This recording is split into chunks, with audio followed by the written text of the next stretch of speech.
So, Josh Windass have been talking to the press, and it's been very interesting indeed with what he said. Let's speak about it.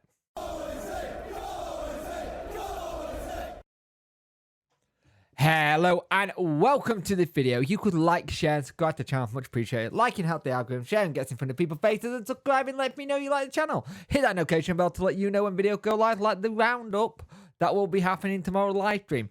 There was meant to be a call-in show this week, but behind the scenes here has been a little bit hectic. Basically, a 7-month pregnant wife. I've got to make sure she's okay before I do anything else, and my little one. So yeah, so that got put to one side. Might do it next week. Might do the debrief on the Thursday after the Plymouth game. So we'll see. So Josh Windass have been talking to the in the press conference, and really interesting to hear what he says. I always like listening to Josh Windass press conference because he's really honest and he's open, and he's really good with like just how he talks. He said it's a good few days. It's been very intense. He said if we're going to be working with Danny, we're going to have to listen. He's worked with elite players, and if it's good enough for Thomas Muller, who are elite players there, and it's more than good enough for bottom of the championship. He said he had his first core principles and what he wants, which are not negotiable. They had a presentation. We saw that presentation as well as they went in on the training day video. You saw them being sitting. I think it was every day. I think in life, I think it was something like every day is a preparation or something of that nature. He also did hit back at the fans, and I agree with him on this one. And I basically said in a lot of videos I did when people were turning around and say, oh, Josh and Barry Bannon are not injured, they just don't want to play.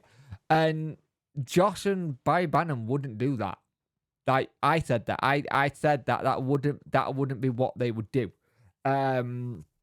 They would not do that. That's not in their nature. They want to play week in, week in to help the team. So he went, he turned around and said that about the whole thing. He said, I'm right and ready. He said, I saw online people saying me and Balf were not playing because the manager, stuff like that. I don't really comment on social media, but I was disappointed.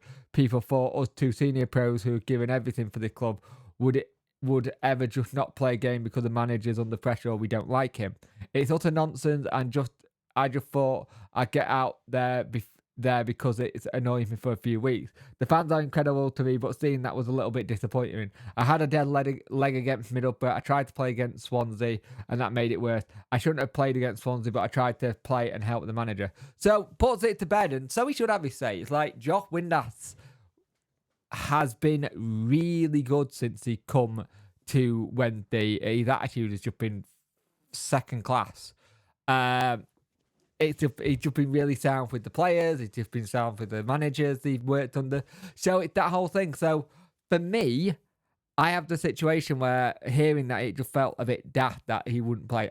It's just not something I would have thought of hearing about from Josh Windass or Barry Bannon for that matter of fact. But it was a good press conference as per usual from Josh Windass, and it was good to get his thoughts and stuff.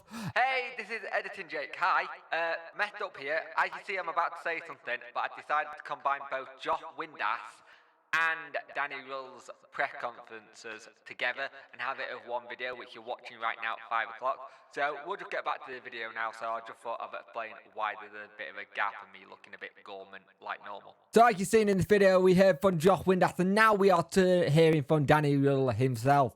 And he goes on to turn around and say that the first week has been really good training. It was good to get the players together, talk about his philosophy, talk about what his system going forward is going to be, and how he's going to implement things in how he gets on things. He spoke about how Sasha coming in is a good relationship and won promotion with him at Leicester, and it's good to have him there, and hopefully it'll help players with the mental side of the game as well. He now also spoke about people coming in, i.e. extra members of staff.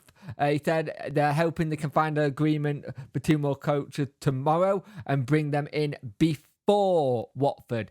Now on the British coast, they say it will be a British coach because he knows the English culture and he's a very experienced guy. We had very good conversation in the last few days. The energy can be, hopefully can find an agreement for both coaches where Manny before in different countries and now their assistant coaches. They also lend some parts of the training that would be very helpful. Now, of course, this wouldn't be a Sheffield Wednesday press conference if we didn't have something about Marvin Johnson. Apparently, Danny said he's spoken to him and just wanted to find out where he felt and what he wanted from him, and said he's going to look at all the data and see what's right and get him back into the squad. Now, they asked him what kind of manager he is, and we've already kind of realised that he's someone who's very data-driven. He wants to look at numbers. He wants to look at video footage. He wants to look at certain things that he can do. And then he went on to talk about what his first game in charge would be. For his first game, it's a big challenge. If we can take points there, I spoke about the dream of becoming true. I'm really happy with good start.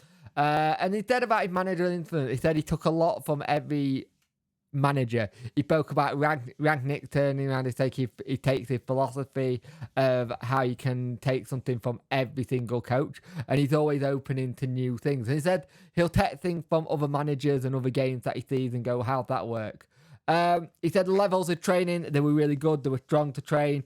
Transfer demands for a lot from the player, not only in the leg, but also in the mind. We have a meeting every day to show them what I expect and we're open minds and fresh. He said the training said like he liked that. He liked it. He said they had a lot of support from the under-21 coaches. The environment is perfect. He also said thank you to Steve, Neil. Is it Neil? Yeah, Steve, Neil, Nicky for helping him with everything that was going forward. He said that's a good relationship to have. He spoke about has he found somewhere to live yet. He's still living out of a hotel. Said he's going to go look at some apartments later today. At the moment, his house is a training ground, which I kind of liked. Picking the 25-man, he said in the first week, it's not the easy. Get all the information, we'll have a conversation and get the right player for us. He spoke about being at Hilton, the kind of big welcome he got for the under-21 games and watching the under-21s. They spoke about David Vasquez. He's just ill. Nothing else, nothing less. He spoke to Barry Brand about feeling the dressing room. It's important you have a connection with the captain, and I think it's important the captain who can have a link, but it's important to have a chat with the team and have a relationship with each player. He spoke about the under-21 coaches, how really good they were to be at the side of him, meeting them on Monday, got information on players, every session given analysation, and that's what you want. He said the mood in the camp is good. A new manager, everyone's open-minded and everyone is in a good way. Feedback from players is important and they know that. And then he said wanting to work in when I was in Southampton, I felt a great place in the UK. It's difficult, different in Germany, but the league is always challenging. We'll do our best here at in Sheffield and at Sheffield Wednesday.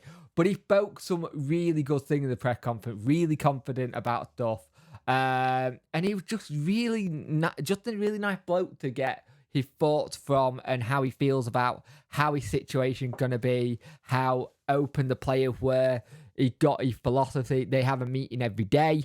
And that, I wonder if that wasn't the case under Muniz. But again, that's the past. We're not going to talk about the past. We're going to talk about the future and going forward. And yeah, it was just a really good press conference from him. And I think he comes across well. And if we get 2 more coaches tomorrow, then fantastic. That's brilliant. It means that we've got a full set of coaches ready for Watford, and then it's all ready to be announced. So that's really good. So really good first press conference. Let's hope he can deliver on the pitch. He seemed very excited himself about what's going to happen, but really good one. So thank you for joining me. The preview will be up tomorrow with a roundup at the end of the day about 7 p.m. Then we've got game Saturday, debrief Saturday evening-ish, and then we go from there. But thank you for joining me, and I will see you in the next one.